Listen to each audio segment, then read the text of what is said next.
be exactly what you want to be without all of the fear around you. We have to stand up together. All right, welcome everybody to another episode of the Chairman Project with Jason Sisneros, your humble host, where this week we're going to be talking about scarcity. We're going to dive into a topic that affects every entrepreneur and business owner, scarcity, but not just any scarcity, understanding the stark differences between the illusion of scarcity that manipulates and scares us, and real scarcity that we should seek out to gain personal and business advantage. So let's uncover the truths behind self-delusion. This is going to be fun. This is going to be a fun episode. Okay. Resource scarcity, deceptive marketing, and then explore the true scarcity that can propel us to greater heights. Okay, that's what we're going to be talking about today. I want to welcome all the new listeners, people that are watching this on YouTube and all of the platforms. We do this live. Just a reminder for all of you, we do this live on Twitter every Saturday, 9 a.m. Eastern Standard Time to 10:30 a.m. Eastern Standard Time.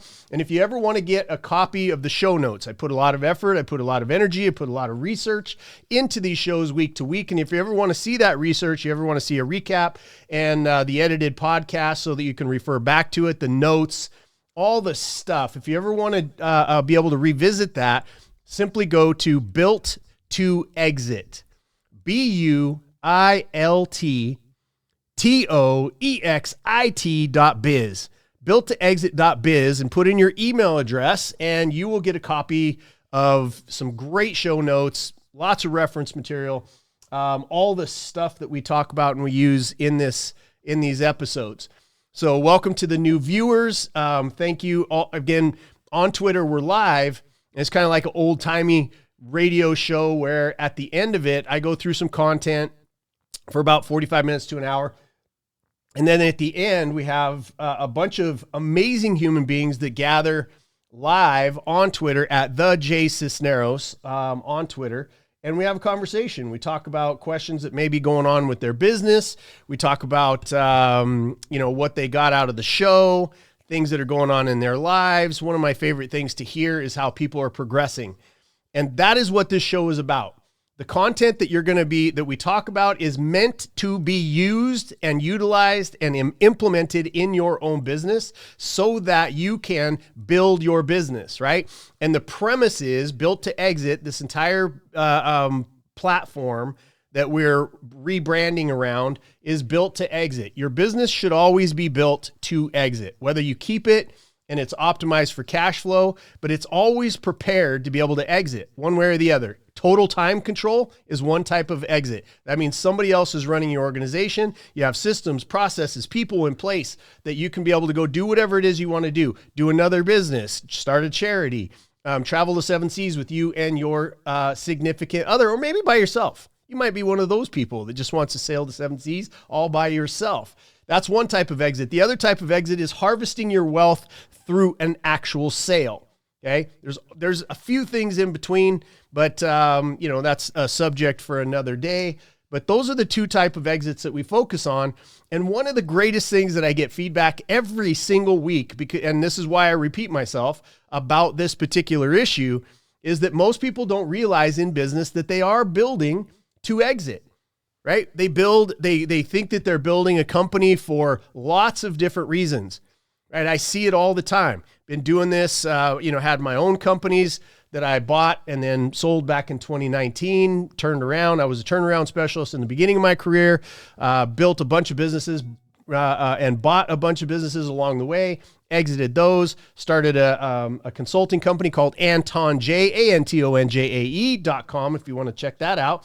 Anton J, we're getting close to the 18-year, we're getting close to 2 decades actually with Anton J, which is where we took the principles of what I do in business and we taught them to other companies so that they could succeed.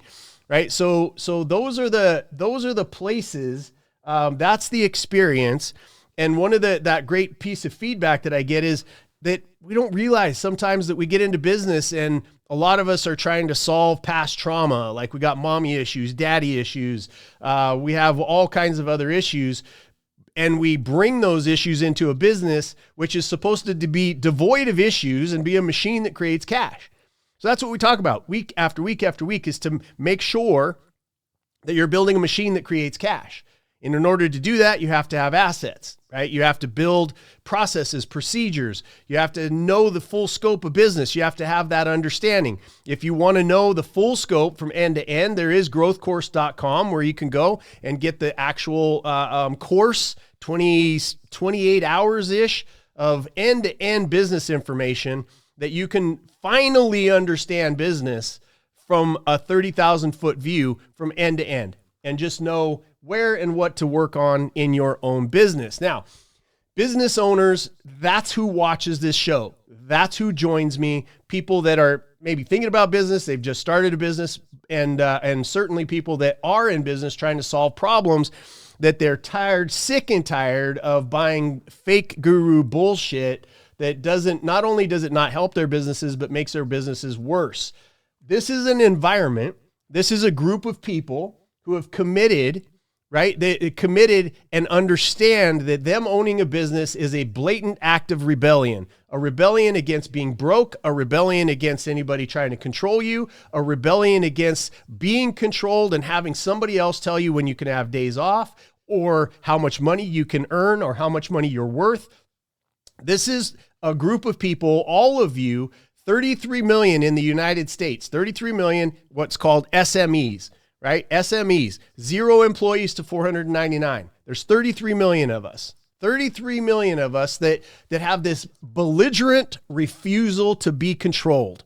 And I am honored to be a part of that. I'm honored to be a leader of that. I'm honored to be speaking to you every single week, week after week. If you want to know the outcome, what I do is I build 5% companies. What does that mean? I build 5% companies and 1% owners. 5% businesses, the 5% that actually succeed, that don't fail. We all heard the figure, 95% of companies fail. That's cool. I don't want to be a part of it. Did that early in my career. Don't want to be a part of that anymore. I learned the tricks, the tools, the strategies, the systems, the processes from men and women who came before me that were better than me, that were more knowledgeable than me. And I took that and I applied that in my own world for businesses. So I got good at building my own 5% businesses. Now I teach people how to build 5% businesses to become a 1% business owner that owns all of their time and can harvest their wealth for themselves and for generations into the future. So that is what this show is all about. And the subject that we're going to be talking about is scarcity, right? 5%, 1%. There's a few, right? There's a few. There's some scarcity out there. But I want to get into a couple of ideas and what sort of spurred this. I happen to be speaking quite a bit lately. I just got back from Costa Rica. Tony Watley put on an amazing event. If he shows up today, somebody let me know so I can bring him up on stage. But we went down there and the audience was 100% business owners that had employees. Okay. My people. And it was interesting, the conversations that we had, me, the other speakers, all of the people that were there in this beautiful setting in the middle of Costa Rica. And it just kept coming up for me. Stories of business owners that have employees have hired so many consultants. They've bought so many books. They have been to so many events, networking and retreats and seminars. They've bought so many courses, right? It was just over and over and over these stories. And this is not just from Costa Rica, but it came from a lot of the last events that I've been at and conversations that I've had to know that that this is a common thing amongst us business owners. I look back at my own career. I hired consultants. I bought the books. I traveled across the country to go to events to try to increase and improve my ability. And I really built up a disdain, right? I'll use that word so that I don't use the word that I really want to use. But I built up a healthy disdain for those that called themselves business coaches and business consultants. And when I got pushed to start my own consulting company, I said, absolutely not. That is the last thing that I want to grow up to, because I equated it to the negative experiences that I had. And so around a dinner table with some amazing people, we kind of talked through this. And something that came up just sort of almost naturally in my own head was this idea. And that's what spurred this particular show that we're doing. And the thing that came to mind, and if you can all stop and visualize just for a second, a sloth. Okay, those slow moving, you may have a different picture from different things, but there's a sloth. And they're slow moving, and they have those long ass fingernails. I know that that's probably not what they're called, but maybe they're called claws. I don't know what they're called. Not a zoologist. It's not in my resume. So, but a sloth, and it popped into my mind, and I said at the table, I said, a blind sloth can point out something that you can do to improve your business. I said, a blind sloth can point out something that you can improve in your business. And they're like, what are you talking about, Jason? What do you mean? I said, because so many people want to give you advice, and it's so easy. Think about your own business. You know damn good and well, you don't need me or anybody else to point out the fact that your business could be doing better, right? You could be making more money. You could have more employees. You could have higher profit margins. You could have more clients. You could have all of these other things. And so what people do is you know that you could be better, and you already know, again, this is most business owners. There's a lot of business owners that are sort of delusional and whatnot, but I'm talking to the people who are smart, the people that are looking for answers, the people that are looking for solutions, and they know that they've gotten as far as they can with their best thinking, right? And so then you humble yourself. This is rare. I said there's 33 million business owners, but the percentage of people that are humble enough to ask for help, the people that are looking for information to be able to improve their business, right? These things are rare. Hence the idea of scarcity. I wanted to jump into this idea today.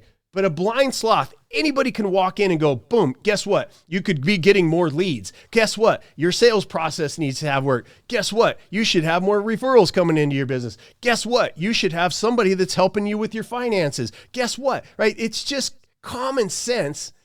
And people take advantage of the fear side of scarcity. And instead of the other side, which we'll get to here in just a second, there's a negative and a positive side of scarcity. And so I said, a blind sloth can point out something that you can improve in your business.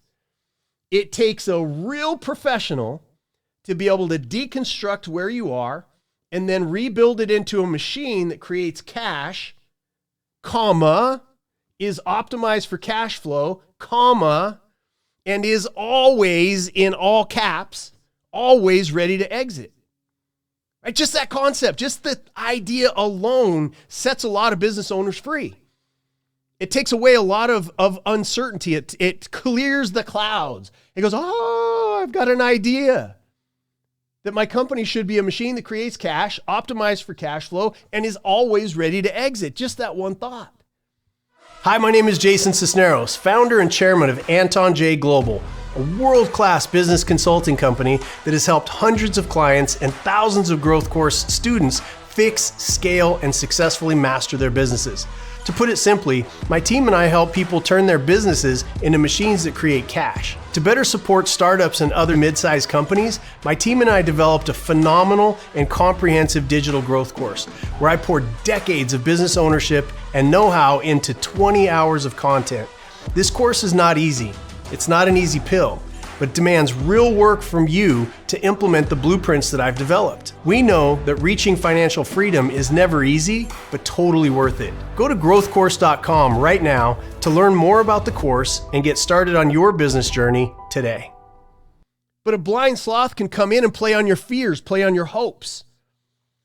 A blind sloth can come in and point somewhere in your business, because out of the 33 million businesses that exist, there's always an opportunity, I don't care what company it is, to improve.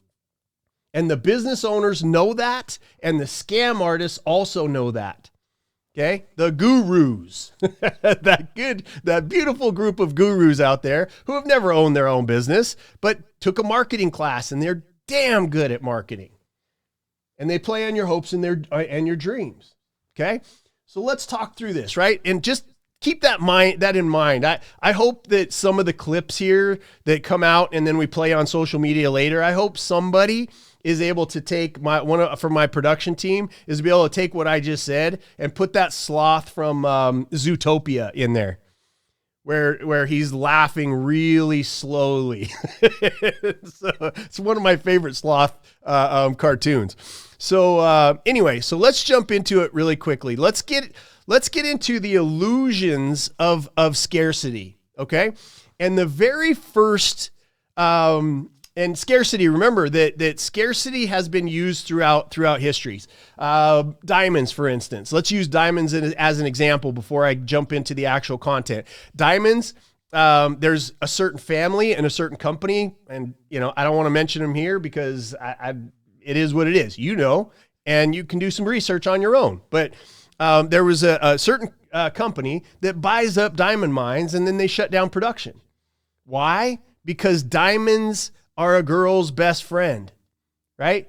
Diamonds are a girl's best friend. And if they're not scarce, if they're everywhere, what happens to the value?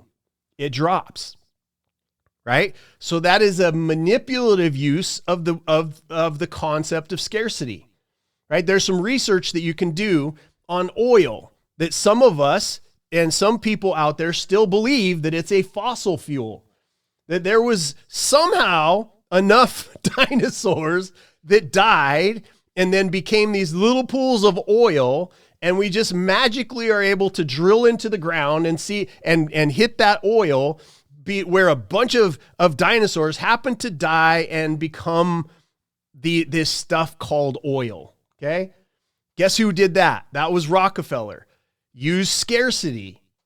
Oil is the second most abundant liquid on planet Earth behind water.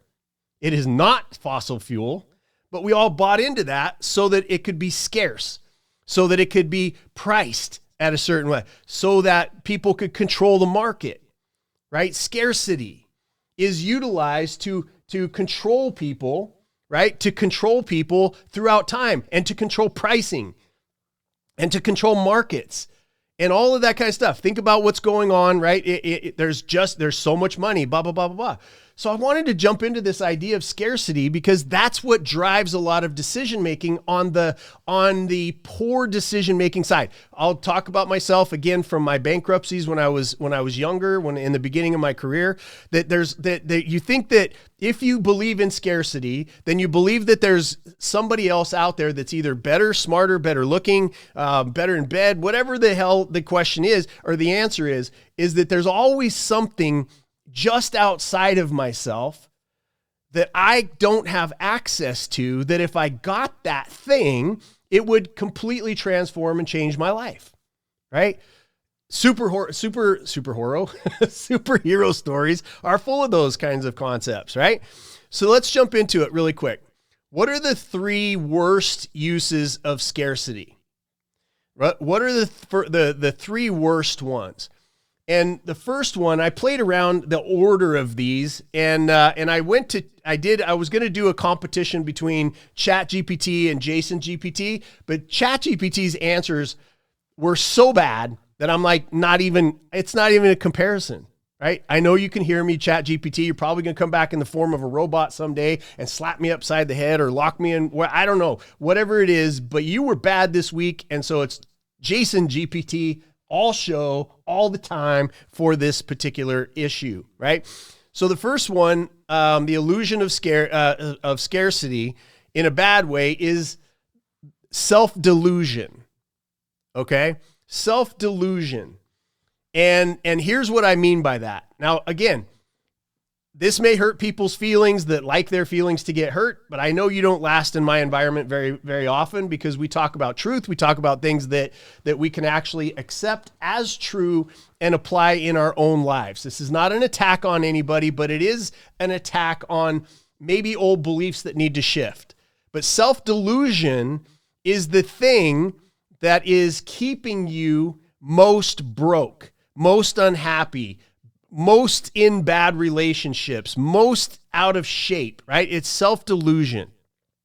And it consists of a few things. My grandfather used to have this saying, Jake, my nickname in the family is Jake. He goes, Jake, never believe your own press. Never believe your own press. And I was like, what does that even mean? This was back when I was like, my family all broke as a joke. But I think he saw something in me. I think he saw something in my future. He said, never believe your own press. And I didn't get it. Like a lot of advice that we get sometimes, it's like right there and you don't really catch it until down the road. But he said, never believe your own press. And he explained it in this way. He said, there's going to be people in your life that are going to speak poorly of you, right? And you don't want to believe that press. You always have to have a strong center. I'm paraphrasing from a conversation with my grandfather many, many years ago, many decades ago.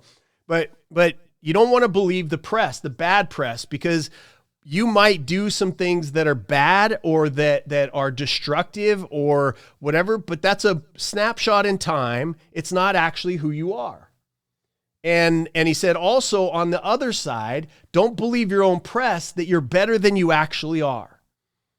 And I thought, man, that lesson has been so good for me. And as we think through in our own lives, those of you that are listening or watching this or listening on replay or watching this on the podcast or listening live in the audience right now, think about in your life where you have believed your own press to your own detriment and has caused scarcity in your own life. Think about those, okay? So believing our own press, the idea that we are self-made, that where I am in my life, that I am self-made. I got here completely by myself, by all of my own effort, by all of my own, that is total and complete bullshit. If you are anywhere of success, you are loved, you are supported, somebody stood up for you, somebody opened a door for you, somebody gave you an opportunity. The people that are around you that are helping you achieve a vision of your own life should be like you, and you should be feeding back into their life. There is no such thing as a self-made success. No such thing. That is a version of scarcity that will keep you miserable and broke. Okay? The third piece of self-delusion is I am the only one that can do this. Okay?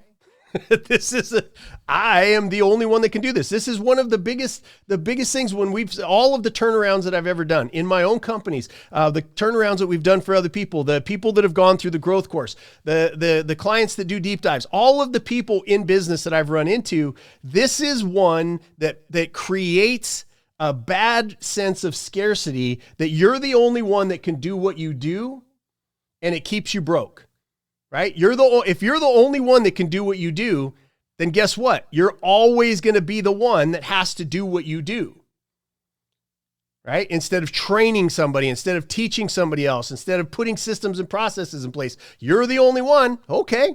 When somebody says that, I know all of the stress, the unnecessary stress that exists in that person's life because they have identified themselves as the one out of 8 billion people, right? And forget just the 8 billion that are alive. Think about all of the billions of people who have died and left their brilliance and their genius in the form of books and explanations.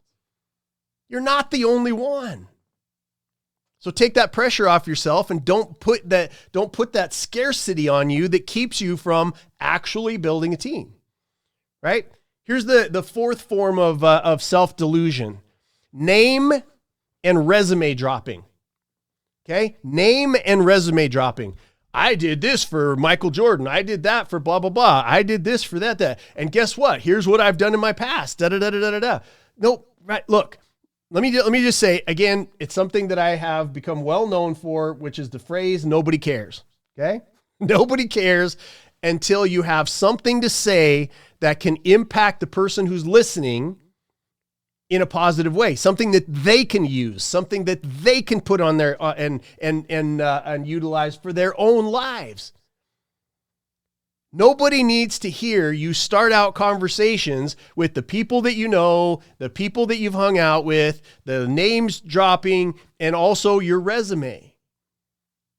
Right? We're going to get to the flip side of this because there is an unbelievably scarce thing that can be incredibly powerful for you in your business and in your life.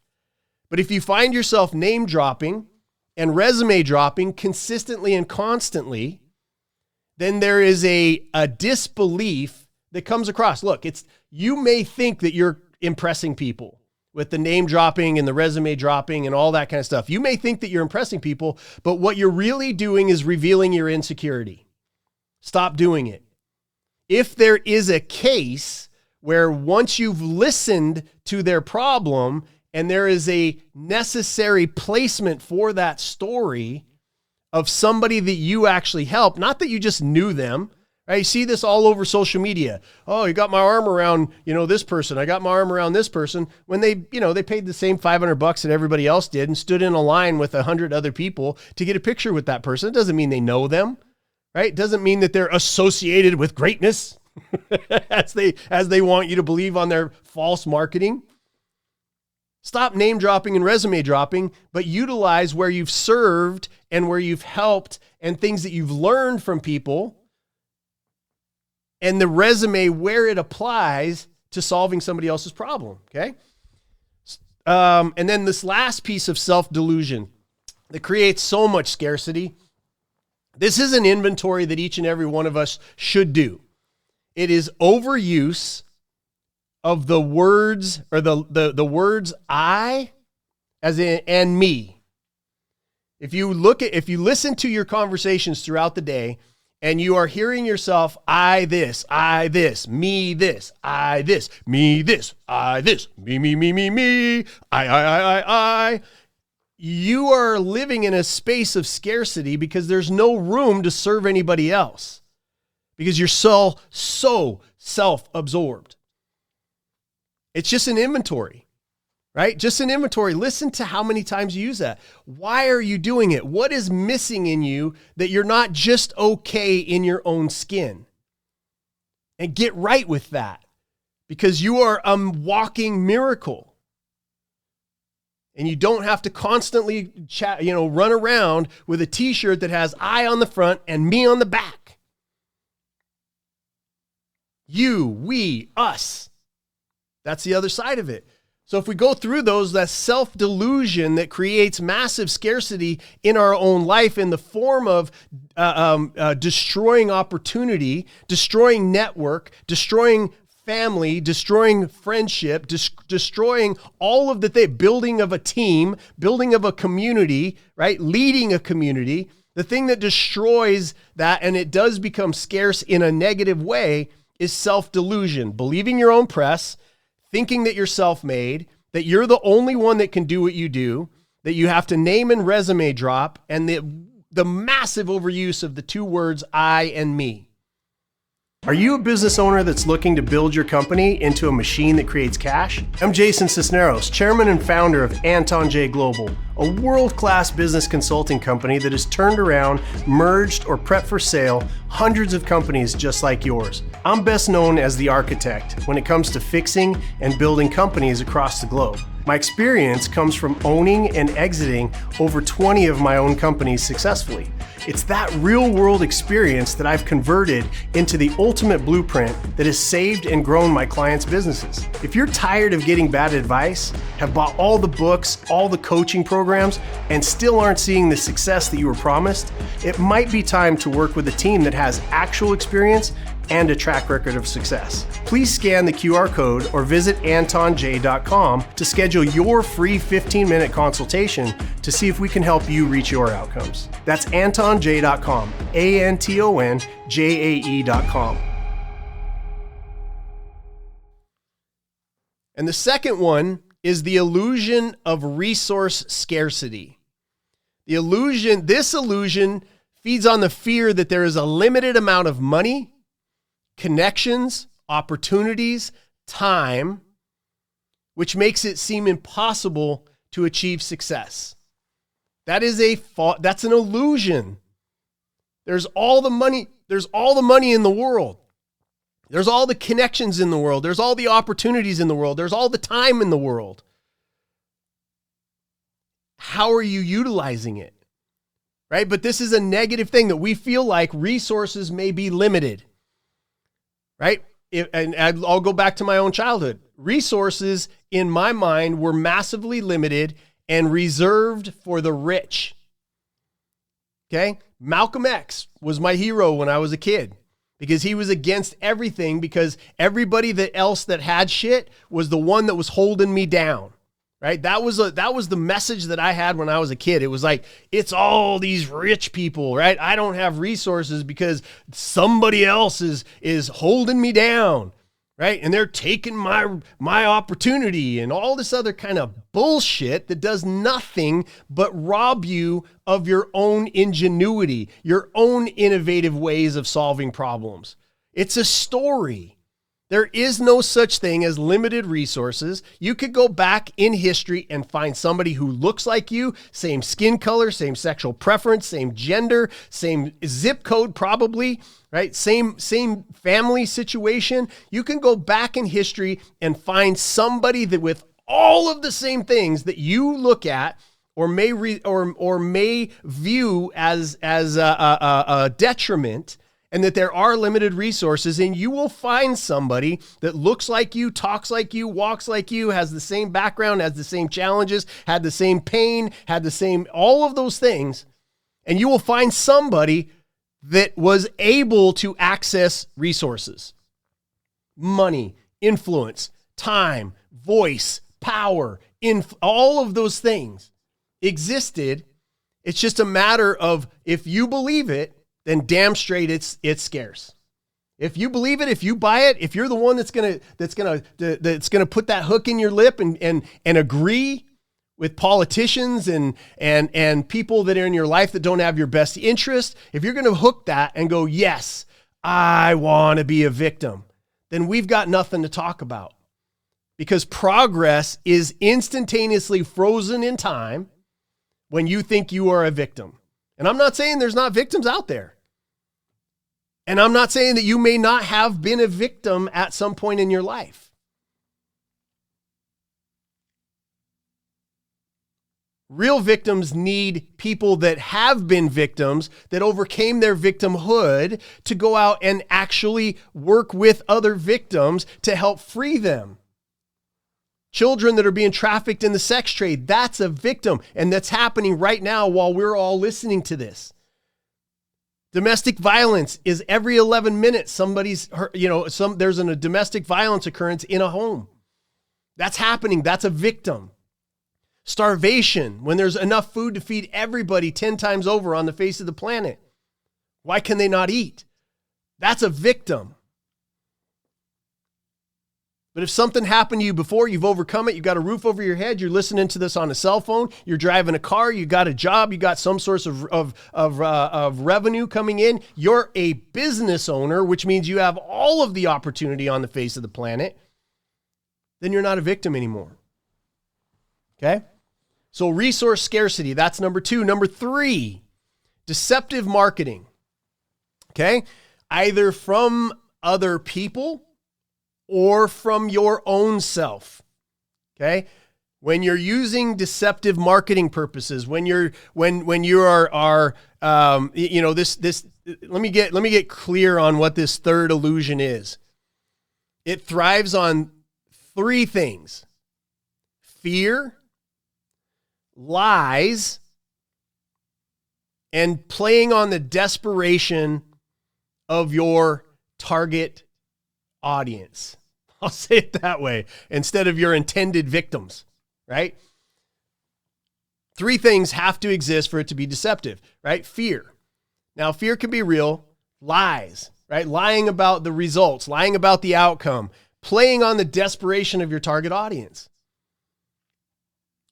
And that the only reason that this becomes deceptive marketing is if you can't solve their fear.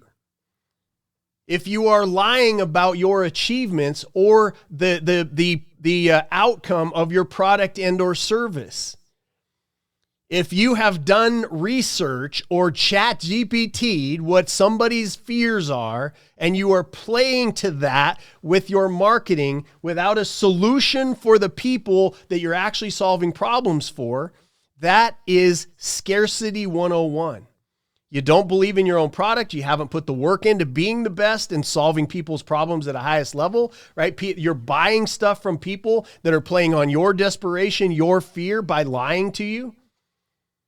These are the three places in scarcity that are real negative, where it does cause genuine scarcity, mostly because it's an undisciplined mind that is participating in self-delusion, the belief that there is resource scarcity, and buying into and or utilizing deceptive marketing practices. That's the negative side. Okay, so let's get into the positive side of scarcity and the use of it and what makes you a scarce resource, something that, right, when something is scarce, it becomes more valuable. And so what are the things that you could embody, train into, execute on, decide that you want to become part of your arena, so that you and your company and the product and or service that you offer is rare, is scarce. In a marketplace, in an ocean of bullshit, you stand out. And when you stand out with these qualities. Number one, evidence and competence. Okay?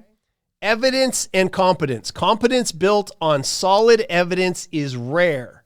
Developing expertise through continuous learning and applying proven methods is a scarcity that yields long-term benefits.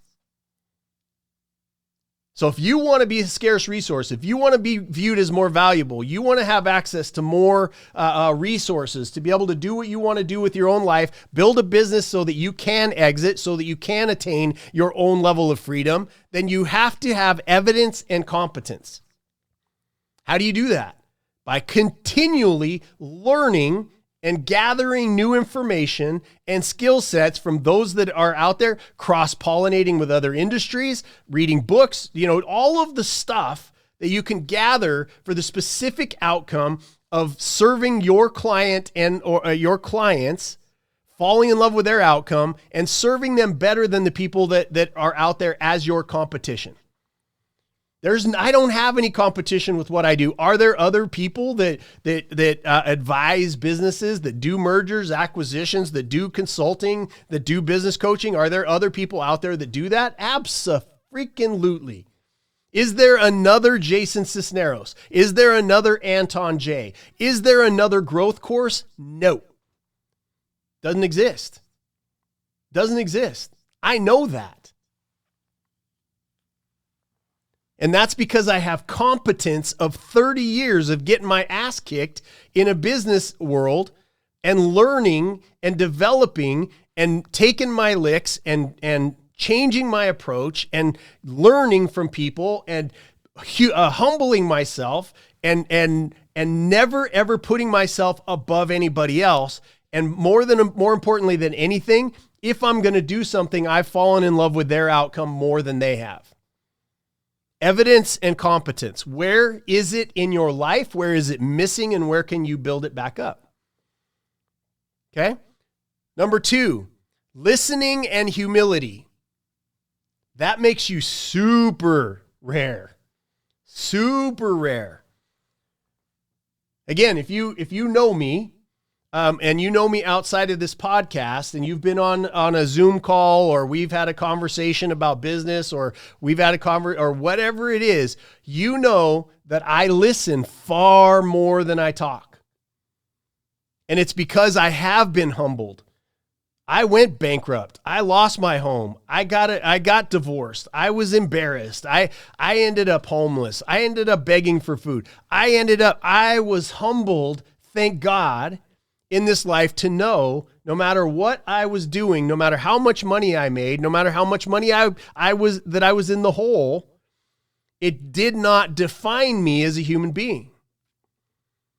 And I learned that a skill set of listening makes me rare.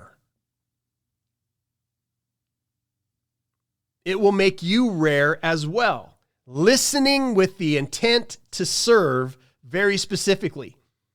Listening with the intent to serve.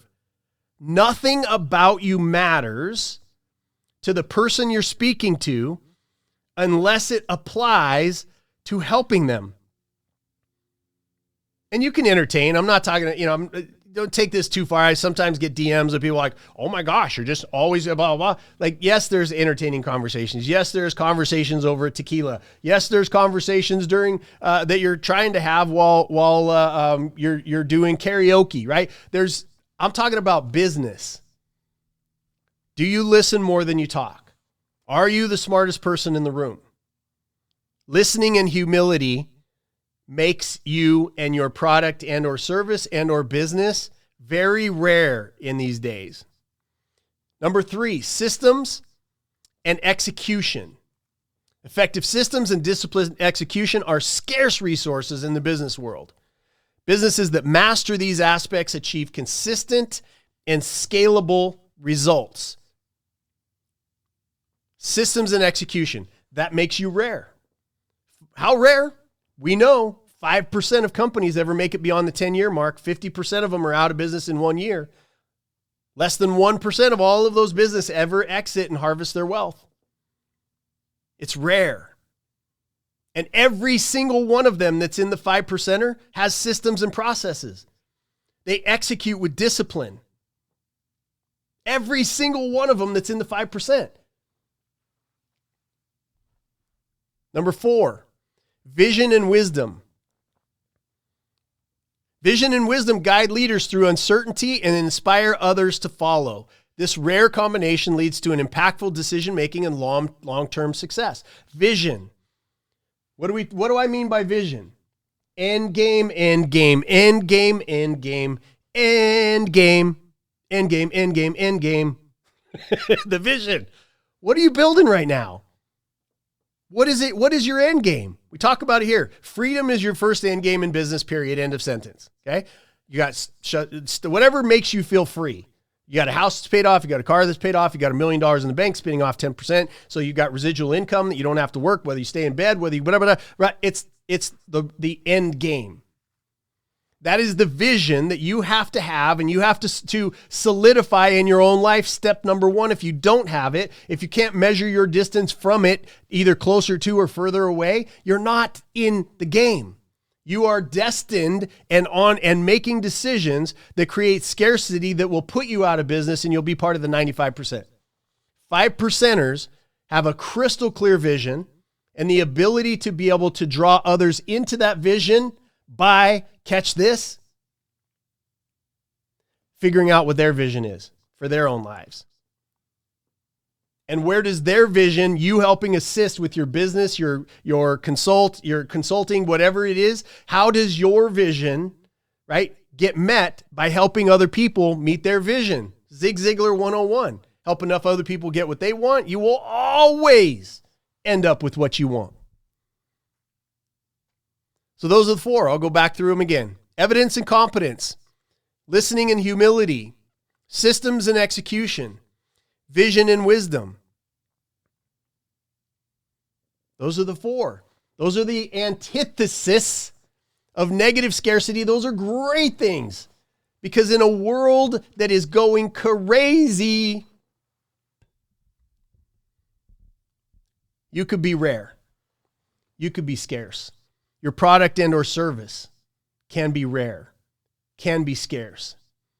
That means it drives up the value. Those of you that have listened to this show, I talk about the Patek Philippe Grandmaster Chime watch. $30 million watch, only 7 made in the world. 6 of them were sold before they were done being made. 100,000 hours, 7 years to produce. Do you think that there was evidence and competence of the horological professionals that got chosen to build that watch? Yes or no? Absolutely. Number two, did they listen to what the market was saying, to what their people that were around them were saying, to what their team was saying, to what their direct reports were saying? Were they listening to the people around them? Did they have humility?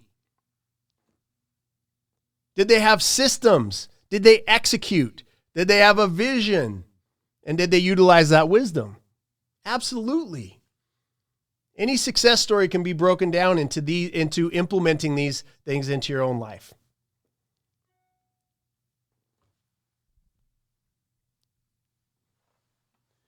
So that's the show this week. That's it. Like, again, if you're watching this show, I do one thing. I create 5% companies, 1% business owners, right? Through systems and processes, through educating you in the right way. All of the evidence is out there. Go to LinkedIn. You can see the people that I do business with. Come on live. You'll listen to the people that are in the audience that are advancing in their own life. Or find somebody that's got some evidence and work with them. At the end of the day, this fight is about keeping the opportunity open during our generation so that we can pass on the opportunity, the possibility of economic freedom, not dependent on a big company that they have to go to work for, not dependent on a centralized government that will send you your stipend every week as long as you're a good little girl and a good little boy. This thing that you play, this business, this intellectual sport that you play day in and day out is necessary to maintain a free world for everybody, not just other business owners, for everybody. Lots of people talking about the First Amendment, lots of people talking about the Constitution, which summed up in one sentence is an anti-consolidation document. The consolidation of wealth and power into too few hands. What accomplishes that is ethical capitalism 101. We cannot be racist with each other. We cannot be sexist with each other. We cannot lie. We cannot be deceitful because it's found out in ethical capitalism, and then nobody will do business with you, and then you're out of business. You have to be ethical. 0 to 499. I know that when you get above that, there's some unethical ways to play the game, but I'm just saying for us, we have to maintain ethics. The Constitution is a document that does not protect itself. The environment that we live in small and medium-sized companies to remain and have autonomy and sovereignty and freedom in our own life by taking our own destiny and building a machine to be able to achieve it economically does not defend itself. You are the defenders. Everybody here, everybody listening within earshot of me, you are the defenders of the very game that you play. And you give away tools to unethical capitalism every single time you order from Amazon. Every single time you're doing business with somebody like Microsoft, every single time you're doing business with these multinationals, you are kicking yourself in the tail. You're giving away autonomy. You are allowing the consolidation of wealth and power into these pockets of too few because you think you're getting a temporary advantage. Find people that are next to you on this live app. Find people that are in your community. Do business with each other. Ask them to do business with you. Shop local. That's it. That's my speech for today. I love y'all. Of course, the best way for you to be able to understand this game at a high level is to go to growthcourse.com and get the course. Okay. If there's other ways, do that. Right. If you don't have any money, just go through the YouTube videos. Follow it. Be here every Saturday. whatever it is, but keep your business alive. And in so doing, do business with other small and medium-sized companies.